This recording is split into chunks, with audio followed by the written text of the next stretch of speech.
शंकर को उस भोग को रखकर बेलपत्र रखकर शिव जी को 7 बार एक ही लोटे का जल, केवल एक लोटे का जल 7 बार उत्तर की ओर मुख कर दक्षिण में खड़े होकर शंकर के शिवालय पर 7 बार एक ही लोटे का जल 7 बार थोड़ा थोड़ा कर कर उसको गिरा दीजिए, शिव जी के ऊपर चढ़ा दीजिए 7 बार।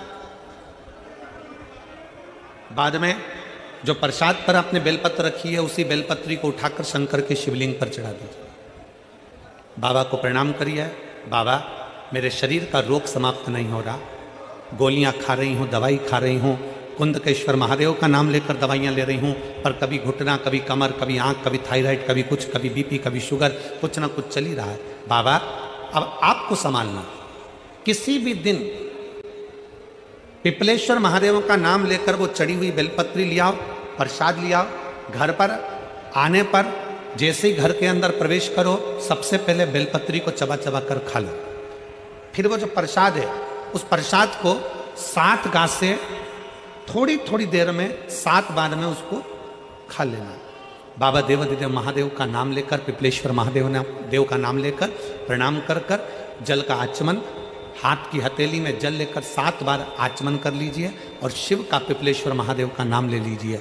धीरे धीरे 15 दिन लगेंगे और 15 दिन में बीमारियां अपने आप कम होना प्रारंभ हो जाएगी और बाबा आपका हाथ पकड़कर आगे बढ़ाएंगे। खत्म ही नहीं होगा। कभी पाँव में दर्द आ गया, कभी कमर में दर्द आ गया, कभी पीठ में दर्द आ गया, कभी सिर में दर्द आ गया, कभी आंखों में तकलीफ हो गई, कभी दमा चलने लगा, सांस चलने लगी, कभी डॉक्टर को दिखाया तो थायराइड हो गया, कभी मालूम पड़ा कि मेरा कोई ब्लड कम हो गया, कोई प्लेटलेट कम हो गई, कोई कुछ हो गया, कोई कुछ हो गया। डॉक्टर को दिखाओ। हमने कल भी कथा में कहा था, परसों भी कहा था कि डॉक्टर शिव का एक रूप होता है, उसको दिखाओ। डॉक्टर जो दवाई दे कुंदकेश्वर महादेव के नाम से उसको खाओ। हर हर महादेव। पर कभी अगर मौका लग जाए तुमको ऐसा लगे कि ये शरीर का रोग तो समाप्त हो ही नहीं रहा, एक ना एक रोग चल ही रहा, ये रोग समाप्त होने का नाम ही नहीं ले रहा, समाप्त ही नहीं हो रहा, ये तो समाप्ति की ओर जा ही नहीं रहा।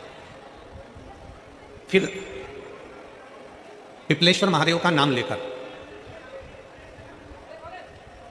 पिपलेश्वर महादेव का नाम लेकर कुछ भी मीठा जो में बना सकते हो, हलवा बना सकते हो हलवा, सीरा बना सकते हो सीरा, खीर बना सकते हो खीर, चूरमा बना सकते हो तो चूरमा, लड्डू बना सकते हो तो लड्डू, जो तुम घर में मीठा बना सकते हो उसका केवल 7 ग्रास का अन्न।